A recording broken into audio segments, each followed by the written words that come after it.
dengue sin síntomas de alarma, por decirlo de otra manera, dengue que no representa quizás mucho riesgo, sin embargo, es una dolencia siempre de alto impacto. Estaríamos hablando ahora de que el dengue grave son 4.041 casos, el 35.3%. Son ya 40 muertes por dengue grave. Y resulta que la población más afectada son los menores de 15 años. Ahí está concentrado el 80% de las personas que están afectadas. Y para ser más preciso, hasta un año de nacido tenemos el 8.6%. De 1 a 4 años, 17%. Pero escuchen esto, de 5 a 9 años, el 42%. De 10 a 14 años, 11.4%. Quiere decir que el adulto es el menos propenso, pero estamos hablando de que los menores de 15 años, de 0 a 15 años, ahí está el grueso de los más afectados. Por tanto, mañana es día sábado, viene el domingo, dediquémonos a limpiar nuestras casas, las calles. Las brigadas están por todo el país en este momento.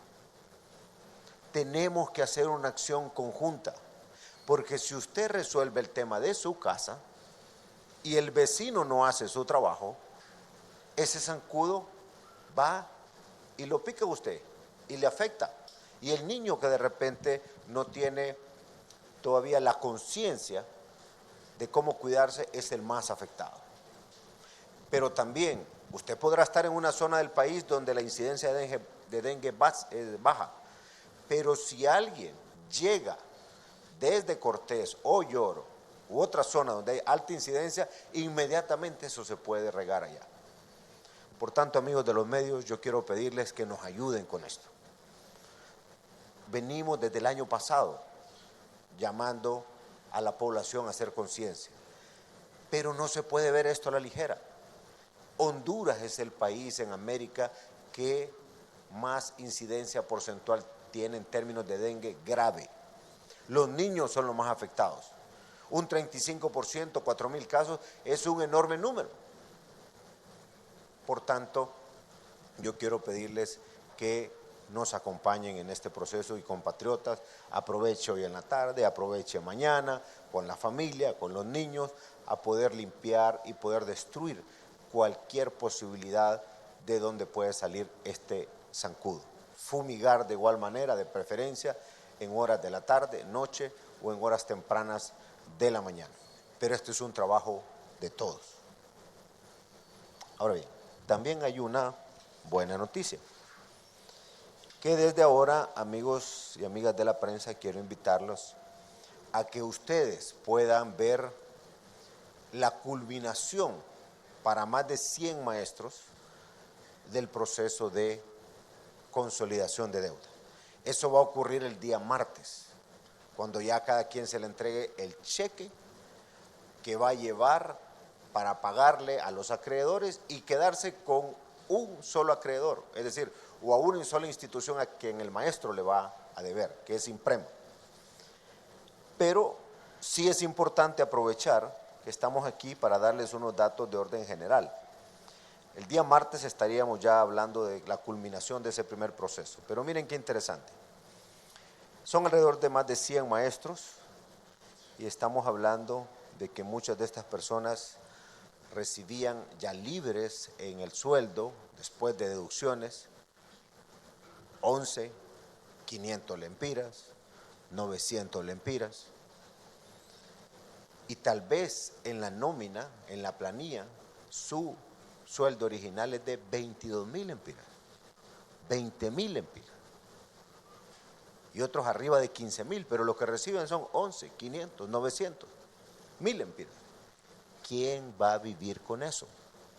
Mucho más ahora que la situación económica está difícil por la falta de circulante del café durante 5 años consecutivos, pero los últimos 3 menos ha circulado el dinero a raíz de los bajos precios de café.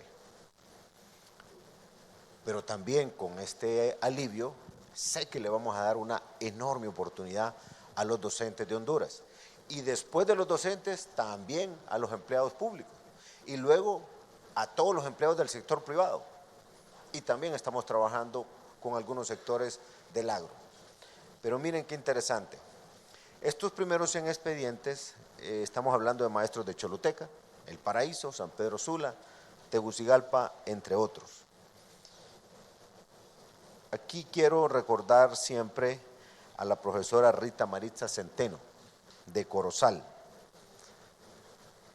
Lloró cuando estuvimos reunidos y me explicaba ella cómo tenía que hacer para sobrevivir con su negocio de vender comida, que también lo tenía afectado por las deudas. Estamos hablando también de profesores que han estado en una situación como después de dar sus clases se van a vender ropa interior. Sus familiares les mandan ropa de Estados Unidos para que puedan venderla aquí y así subsisten para poder compensar lo que no tienen. Hemos venido trabajando en este tema, lo vamos a seguir haciendo, trabajando por los que más necesitan, porque este es un gobierno que trabaja para su gente. Miren este dato. Lo voy a mencionar el apellido. La profesora de apellido Escalante y Saula. El sueldo neto actual, lo que les queda libre es 721 lempiras con 65 centavos. Ya con la operación de consolidación que termina el martes, va a poder lograr que el sueldo neto, lo que ya le sale libre de deducciones, va a ser de 14.433 lempiras con un centavo. Es un salto extraordinario. Miren el otro caso. La profesora Osorio Quirós, le sale actualmente el sueldo neto, libre de deducciones, 629 lempiras con 44 centavos. Díganme, ¿quién va a vivir con eso?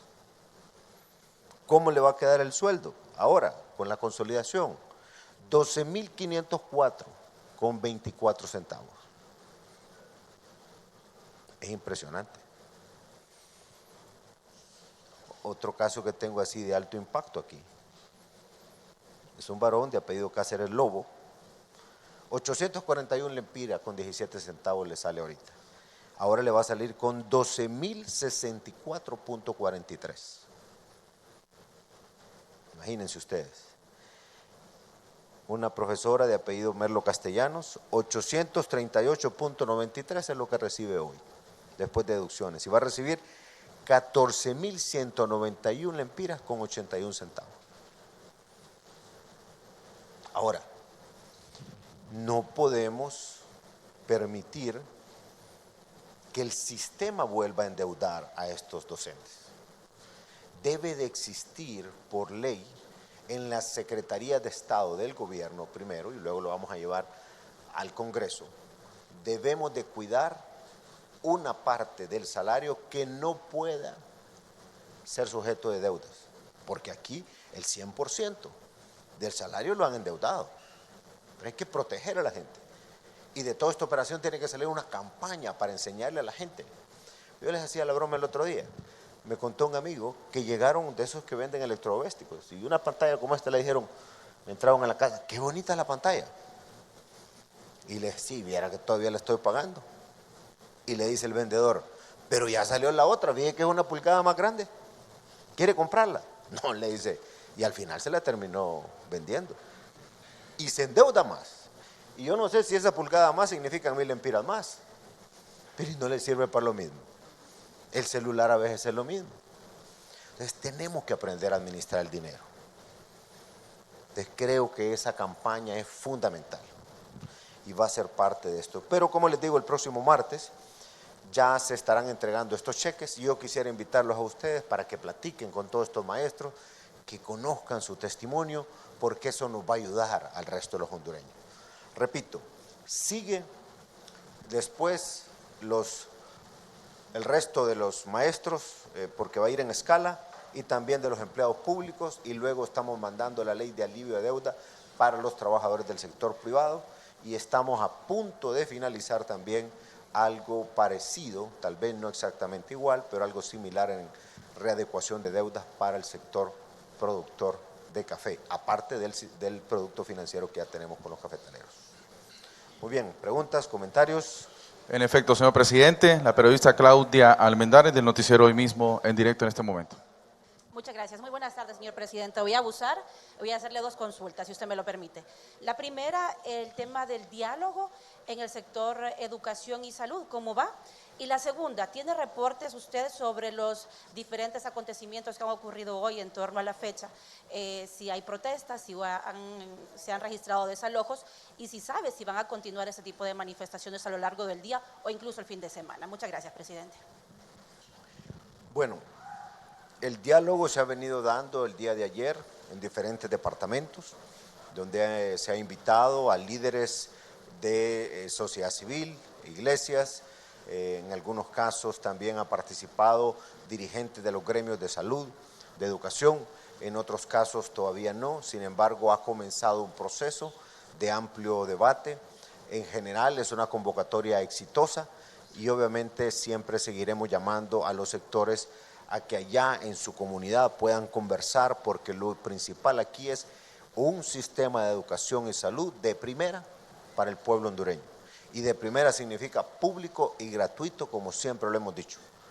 Pero no le podemos negar la aspiración del pueblo hondureño a tener un mejor sistema de educación y salud. De tal manera que llamamos siempre a docentes, a médicos, a todo el personal de salud. El derecho a la educación nadie se lo puede quitar a un niño. No es posible que alguien deje de ir a dar clase por argumentar otro elemento al que de repente también tiene derecho a que se le escuche. Entonces la protesta pacífica no significa afectar, quitarle el derecho a la educación al niño. Mucho menos sacar de la cama del quirófano a alguien que ya esté por operarse para decirle es porque vamos a huelga. Eso no se vale. Eso es reñido con la ley y con los principios para los cuales han sido formados cada uno de nuestros profesionales. Pero yo creo que al margen de que tengamos opiniones diferentes de cómo hacerlo, coincidimos que el diálogo es la mejor herramienta para mejorar los sistemas de educación y salud pública, que significan que sean gratuitos, pero de calidad. Bueno, lo otro es que, lo dije el lunes, claramente, y ayer lo advirtieron con mucha claridad los ministros de Seguridad y Defensa. El pueblo hondureño necesita paz, tranquilidad. Todo el que quiera manifestarse lo debe hacer pacíficamente, sin afectar a los demás. Esta mañana amanecieron ya miembros de los órganos de seguridad y defensa o del orden público en los lugares donde normalmente se dan algunas tomas. Vamos a reconocer en ellos la agilidad, haberse adelantado. Siempre se tuvieron que hacer algunos desalojos, definitivamente. Pero creo yo que durante las horas de la mañana, luego nos quedó este tema del aeropuerto, pero también para horas de la tarde, la información que ha circulado entre algunos líderes también de estos sectores más radicales y la información de inteligencia es que probablemente después de las 4 de la tarde se puede incrementar el nivel de las manifestaciones. Yo quiero decirles algo, a manifestarse todos tenemos derecho. El problema es cuando ya se viene el vandalismo, la violencia, el ataque a la economía, la desinformación para hacer daño. La autoridad tiene que estar ahí tal como es su obligación. En el caso de las fuerzas del orden, tienen que hacer respetar el derecho de los hondureños a circular libremente a que su negocio esté abierto, caminando sin ningún problema, ganándose el pan de cada día, y obviamente la gente que quiera salir a divertirse de igual manera, no digamos hoy que es viernes. A nadie le va a gustar que le vayan a atravesar las piedras o cualquier obstáculo, que eso a veces termina en accidentes o termina en enfrentamientos verbales que después puede terminar en algo trágico. Todo el mundo tiene derecho a manifestarse, pero esa manifestación no implica violentarle a los demás. Y aquí, si somos francos, hace alrededor de unos 10 años se ha instalado en la política hondureña la violencia en manifestaciones pacíficas. Rápidamente se nota que de lo pacífico se pasa a lo violento. Eso lo denuncié yo en la OEA el 28 de febrero de este año, como algo sistemático que venía ocurriendo en Honduras. Por ejemplo, el accionar del MEU no es de ahora, no es de 3 años atrás, ni de 6, ni de 7, lleva 8, 9 años. Muchos de ustedes han cubierto esas noticias. ¿Cómo es posible que un grupo reducido de estudiantes atente contra el resto para tener su educación normal? Quebrar vidrios, meterle fuego a edificios internamente, a vehículos afuera, a edificios afuera. Eso es toda una historia. Pero ese radicalismo no puede seguirse permitiendo. Si alguien está molesto, y es normal a veces, bueno, que exprese sus ideas y miramos cómo se resuelve. Pero también podemos ver cuánta actividad económica se ha afectado porque se para el tránsito normal. Si alguien incendia una llanta por donde va pasando una persona en su vehículo o a pie, ¿es eso una manifestación pacífica o violenta? Los hondureños tenemos que hacernos esa pregunta, aunque parezca elemental la respuesta. Fíjense que para unos y otros puede parecer elemental. Pero si esa llanta está con fuego y aparece por ahí una motocicleta o algo que lleve combustible, inmediatamente puede explotar. El daño al pavimento o el daño psicológico, la imagen que trasciende fuera de Honduras. Cada quien puede manifestarse tranquilamente, sin problema. Pero lo que ocurre aquí hay que hablar las cosas por su nombre. Yo creo que tenemos que realmente comprender la dimensión de la situación. Es que existe una metodología que desde Venezuela se importa aquí para atacar sistemáticamente la economía, para que la gente no pueda llegar a su trabajo o ir a divertirse, que también es una actividad económica, y de igual manera no pueden ir a la escuela. Han sacado algunos alumnos con amenazas de las escuelas, maestros también. Eso no es una manifestación pacífica. Las instituciones del país, públicas o privadas, han estado sometidas desde hace 8 o 9 años a un ataque sistemático. Iglesias les han prendido fuego. Palabras groseras, duras, pintadas en las iglesias, de una u otra denominación. Ustedes, los mismos medios de comunicación, sometidos constantemente, ya no solo a la amenaza verbal, sino a la agresión física. ¿Dónde se ha visto que esa es una manifestación pacífica? Entonces nosotros tenemos que tomar una decisión como país. Denis, a usted le ha pasado, no una vez, varias, a muchos de ustedes, de repente a todos, y no solo aquí. Eso debe de hablarse con claridad, qué es pacífico y qué no es pacífico. Luego, una enorme cantidad de desinformación es parte de esta estrategia. Yo les pregunto a ustedes, saquen la cuenta. Cuando ustedes miran que sale en internet, inclusive en algunos medios de comunicación tradicionales, sale el logo de determinada empresa o medio de comunicación con información que es falsa. ¿Cuánto tiempo no invierten ustedes en estar explicando que eso es falso? Esta es una campaña sistemática de desinformación. Entonces, grábense esto.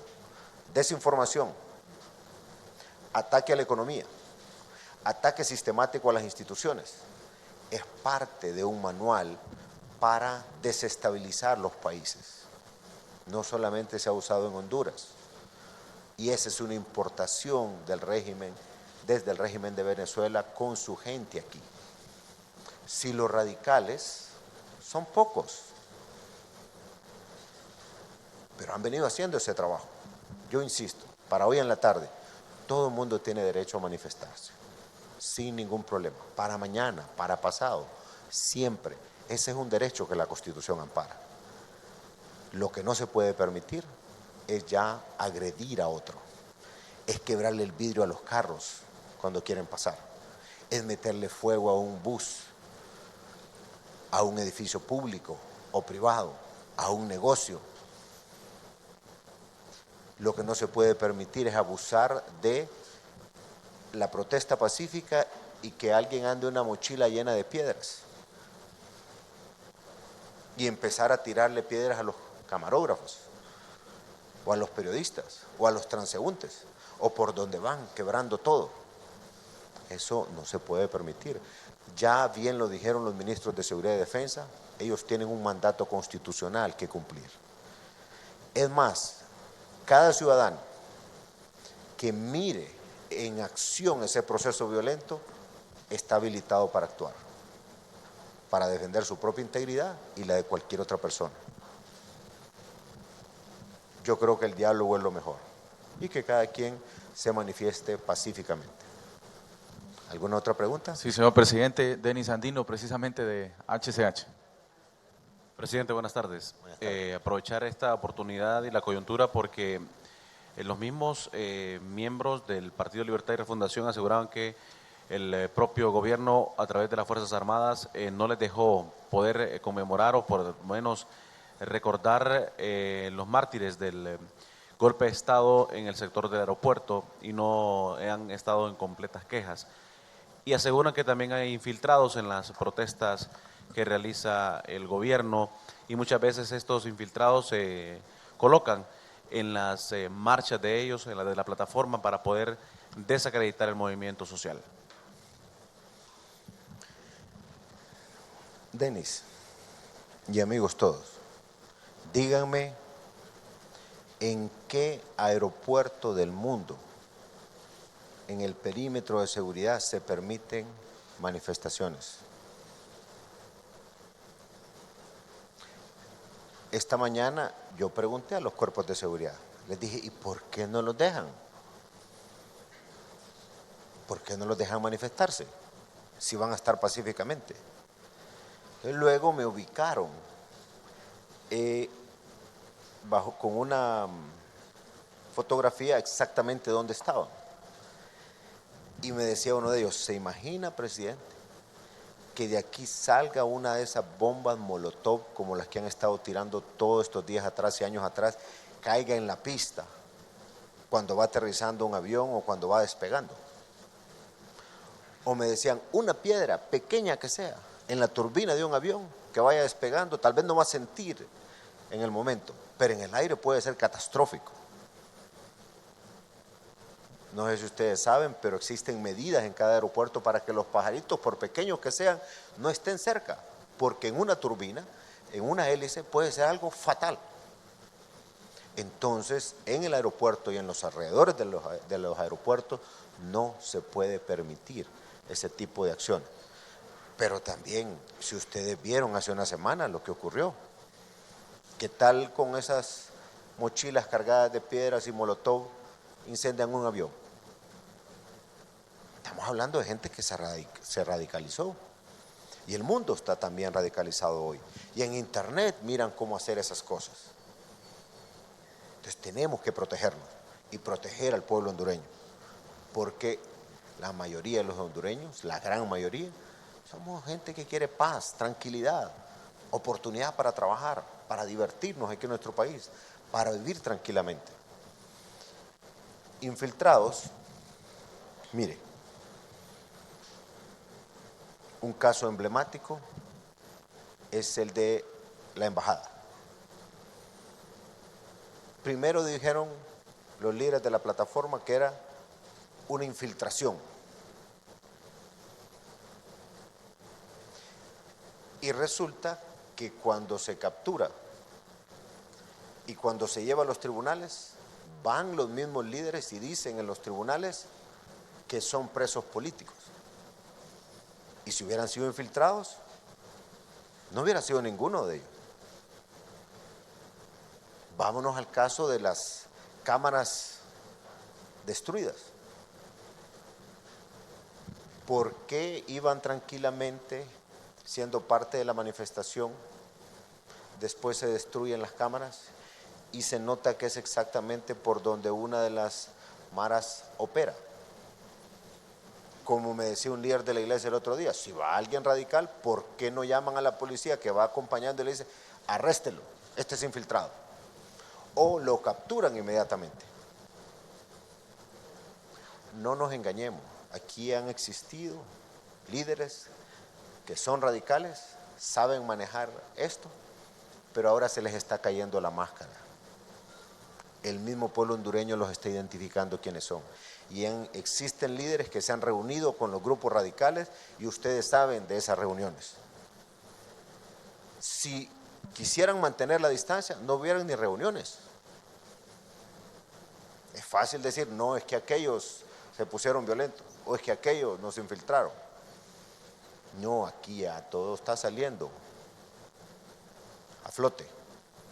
Entonces el país tiene que tomar una decisión en base a los principios que nos rigen, en base a la Constitución.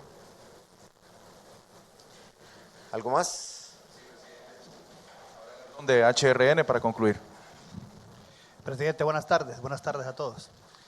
Presidente, por un lado, el Consejo Hondureño de la Empresa Privada le pide al gobierno que garantice los bienes de los empresarios y la vida de los ciudadanos en esta época de crisis.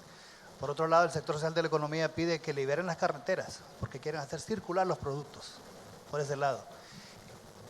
Pero los organismos e instituciones defensoras de derechos humanos, a quienes ustedes le ha pedido en foros nacionales e internacionales que vean el otro lado, los derechos de las víctimas, hoy criticaron los operativos y dijeron que este país estaba militarizado.